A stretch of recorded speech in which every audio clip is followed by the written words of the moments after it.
What is good, internet? It is Spirit of Paradox here, and welcome back to another video. Today we are continuing the storyline of Ultimate Origins, issue number 4, and this is the origins of Ultimate Hulk.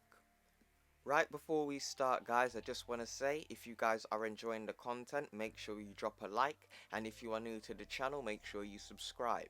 If you are fans of the Ultimate Universe and Ultimate Marvel, this is the channel you want to be on. I'm going to be putting up lots of content about the Ultimate Universe, and I'm going to be doing this as a lead up to the event Ultimate Invasion this summer. So with all further ado, let's start part 4 of Ultimate Origins. We start off in Kuwait years ago, and someone is talking to General Fury, and they say, "Do you know what you've got here, Fury? Has anyone told you? Weapon X Wolverine carried you on his back across the deserts of Kuwait and brought you to us. It's true, a filthy mutant killing machine saved you." The person continues, "Now, if I was a thinking man, I would have to take a pause and reflect on this. The nature of man, war, and all of that. But I'm not.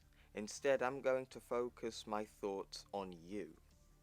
The man introduces himself as Thaddeus Ross, and he says, "I just made general in this man's army. And you're Nick Fury, war hero. Nick Fury, the soldier of fortune turned Black Ops commando. Nick Fury." The general continues, "And if I dig up a little further on you, I bet I would find that up until 5 years ago, Nick Fury did not exist." Fury responds, "Sure, I did, General. I'm here, ain't I?" "Yes, you are. Sure you are. But where were you before?" He continues and says, "Don't answer, hotshot. I dug. Yeah, sure, you're a war hero now. But back in World War II, Nick Fury had a kind of spotty record. This is you, right? This ain't your daddy or your grandpappy. This is you. I wouldn't ask something painfully silly as to why you could be 90 something years old and look so good as you do. If not for the fact that you came here yesterday holding your own guts, and today it looks like you're ready to walk the hell out of here. Well, minus the eye." The general gives Fury his record and says, "Your file. Your World War II record says you got tossed in the clink. Says you died there. But it's a red file and stamped and sealed top secret. Now, I'm no stranger to the dirty shadow this government casts over itself in times of war, and I'm no stranger to the atrocities committed in the name of science, especially to the gentlemen of color who found themselves on the wrong end of the law during wartime. So tell me the truth of it all, Fury. Tell me, you ever heard of Project Rebirth? Rumor among those who could rumor about such things that was the man who got away. The story got covered up and swept under the bed or the rug, but that was a rumor." Fury knows the general was onto him, and the general continues, "Were you the one that got away? And if so, why come back to us? Why are you running around the desert looking to get your head blown off? Why are you using your real name? You call yourself Chucky Furenstein. This conversation never had to happen." Fury then explains it was the name his mother gave him, the only thing they couldn't take away from him. And then the general would respond with, "Or deep down, you wanted to be found out. But what I really want to know, of all the places in the world you could be, why did you come back on duty?" Fury basically comes out and says, "Yeah, you got it all right. They took me and made me a super soldier guinea pig and didn't care if I lived or died. And that is some heinous shit that I lived. I blamed everyone for what happened. White people, German people, President, Captain America, Albert Einstein, you name it, I blamed them. And you walk around the world long enough, suddenly you realize things.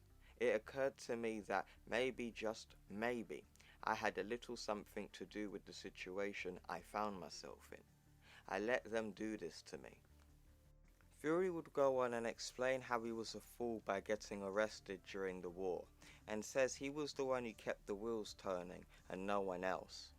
He swore to his country that he would serve, and he messed up, and he went back on his word as a man. It took him a while to realize that this could be a second chance, almost a do-over. So he said to himself he'll do it all over again. He re-enlisted and did his best to make sure to do better than he did before. And yeah, maybe this war isn't as great as the previous one, but that war wasn't as great either. The general explains, you know what happens now though? The word's gonna get out and people are gonna want to talk to you. I guess so. The president is very interested in reinstating the super soldier program. No shit? Or a version of it he believes that will be the next great war will be a genetic war. Fury knows he's right and explains that it will be against the mutants. And the general says yep, and brother, you are going to be his favorite toy in the whole world. And he replies with, we'll see. We'll see? Fury, if you really are the first true Captain America, then why don't you try to be the first true Captain America? Fury would add on, I ain't him. There's only one Captain America, and he died in the war. The general would respond with, maybe back in the day, we thought that a black man couldn't wear the flag, but... And then Fury would just interrupt him and say, it ain't about that. I ain't Captain America. General Ross would explain that he's the closest thing they've got to a Captain America, but Nick Fury knows he is not that man. He believes that there is a certain man out there that can represent an ideal nation and a world, and he explains how he's lived long enough to know he's not that man. He's the man who ran away. Ross would then say, that being said, you will be summoned, and the question will be, Fury, you gonna run away, or are you gonna offer us something? What are you gonna offer the world? And then Fury has a smug smile on his face. And we all know what happens next. We skip to 1 year later, Dover, New Jersey, and we see Nick Fury all well again. And he says, morning, I met the president last week and he told me he wanted a new Captain America, a super soldier, then maybe 1,000 of them. I told him what he needed to do. I told him I needed to get the best brains money could buy and get them working on it exclusively. He said he'd do that, and clearly he didn't. I said, you let me head hunt for you and see if I can hunt any heads. I told him he needs to get the guys I picked and put them all in a room together. One of these rooms with a lot of expensive stuff. And then get them to work on securing our future as a nation and as a species. And here you are. Dr. Franklin Storm, meet Richard Parker. Richard Parker, meet Dr. Bruce Banner. Bruce Banner, meet our intern. Someone interrupts him. And obviously, Hank being a dick, he says, intern, what? I have no idea how to pronounce any of those numbers because I don't know that shit, and clearly my man he's talking to didn't. So don't you know your Gazantis? Then you get coffee, pappy. And then we see here, this is Hank Pym, just graduated from MIT for the second time. Interned my owl. Let it go, boy. Someone would ask, the Super Soldier program? Yes. Can we see the original project files? No. What do you mean no? They were destroyed. They were? Long time ago. But why? I'll tell you when I get to know you better. No. There's this. Then we're starting from scratch? Fury would pull out a vial of his own blood, but not telling anybody who it really belongs to. Someone would ask, is this Captain America's blood? And then Fury would say, no. Examine it. Reverse engineer it. Do what you do. And Bruce would ask, where did it come from? And then you see Bruce look suspicious, looking at Nick Fury's wrist with a plaster over it. Fury continues and says, get cracking or it's all your asses. Oh, and one more thing. No human testing. None whatsoever. We all know that's not gonna go well. And then Bruce would say, well, at some point. And Fury's just like, at no point. How are we supposed to make super soldiers if there's no soldiers to make super? Fury would walk off and say, we'll deal with it when we deal with it. And then you see Hank looking at the blood saying, super soldier. 2 pages down, we see Bruce and Hank Pym in a lab, and then he gets asked, hey, between me and you, scale of 1 to 10, how sure are you that this works? Damn sure, Bruce responds. Oh my gosh, oh, that is probably your worst response, my friend. You want to test it? On who? On me. Is it on you? No, kid, no. And Hank is like, why not? Seriously, I want it. But Bruce is like, nah, I'll do it. Me first. You spot me. And then Hank's like, okay, cool. Ah, you know what's coming. So Bruce and Hank find a laboratory so they can go test it. So what happens is they find a place and they make sure that nobody could spot them. Hank explains both of the Parkers are outside the building and the low gate is secure. And Bruce asks Hank, is he recording? And he says, hell yes, they could show it while they pick up the nobles. In the next panel we see someone shouting, hey Mrs. Parker. And then Mrs. Parker would say, your son wanted to see his daddy, Mr. Parker. You read my mind because I wanted to see you guys. Peter wants to see where you work. Oh, does he? Did he say that? A mother can tell. While Mrs. and Mr. Parker were talking outside, Bruce is undergoing the experiment. And we go back outside again. I was thinking about buying those bikes. Definitely. I gotta get in shape. Let's do it. And now we see what's gonna happen, people. So we see, how do you feel? And then we hear a boom! And then Mr. Parker, or Mrs. Parker I should say, is like, what is that? And then what happened in there? It's don't, no. And then Mr. Parker goes inside, go to the car. What happened? Go to the car. Then basically, right, Mr. Parker goes inside and he sees him and he's like, what did you do? And then we hear a massive scratch, right? And then Mrs. Parker's like, Richard? And then we just get this massive, violent explosion, right? And like it's super chaotic when you see the Hulk transform. And then a piece of debris hits Mrs. Parker, right? And then she gets wounded. Oh, by the way, she doesn't die here. She does come back. She just looks like she's dead, but she's not actually dead here. And then we see a picture of the Hulk, right? And he's looking at baby Peter Parker.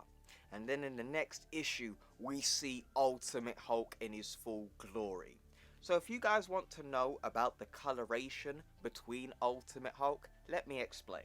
In the Ultimate Universe, Hulk is originally green.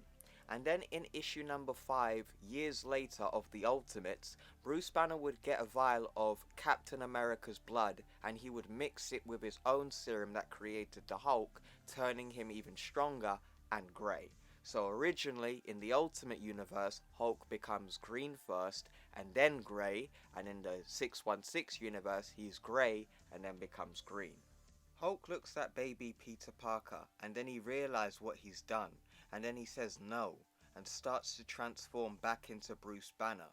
And then when Bruce Banner emerges, he says no, and he realizes all of the destruction he's caused. And then he walks off, and then he looks up. And then he sees someone.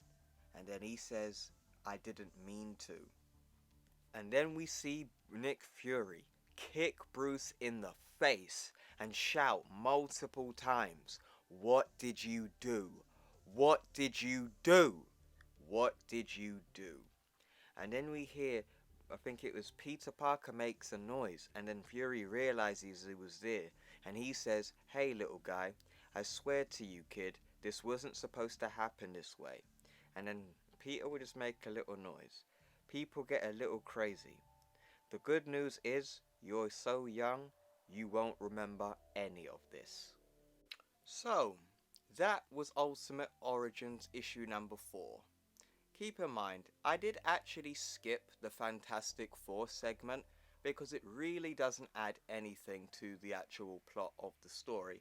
But I will just briefly explain what the Fantastic Four segment was about. So basically, this is a lead up, I believe it's the direct prequel to Ultimatum, and we explained that these poles are actually watchers, the ultimate watchers, and they are basically here to witness the devastation that would come in Ultimatum. I don't know if I'm ever going to cover Ultimatum on the channel because I will literally just make negative videos and I really don't want to do that. And I've been negative enough with the Ultimate Universe. So overall, man, I absolutely love this issue. Issue number 4 specifically of Ultimate Origins. You guys know I'm a big Ultimate Hulk fan, and it was good to finally see how he was created in the Ultimate Universe. And before I go, I just want to say thank you for all of your continued support. It has been the world to me in this hard time that I am going through. But like I said, man, it's good to see people out there who love the Ultimate Universe. So if you guys have been enjoying the content, make sure you drop a like. If you are new to the channel, make sure you subscribe. We've got plenty of Ultimate Universe content coming. In fact, I'm going to be making a poll about what the next issue or the next story we are going to cover on the channel. Keep this in mind. The poll that I'm going to put up on the channel, they're all going to be covered anyway, but it's more on what would you like to see first. So come Wednesday, so tomorrow as of recording, I will have a poll up with some stories that we are going to cover, and you get to choose which one we get to do first. So with all further ado, thank you very much for watching. I hope you enjoyed the video, and I will see you in the next one. Take care.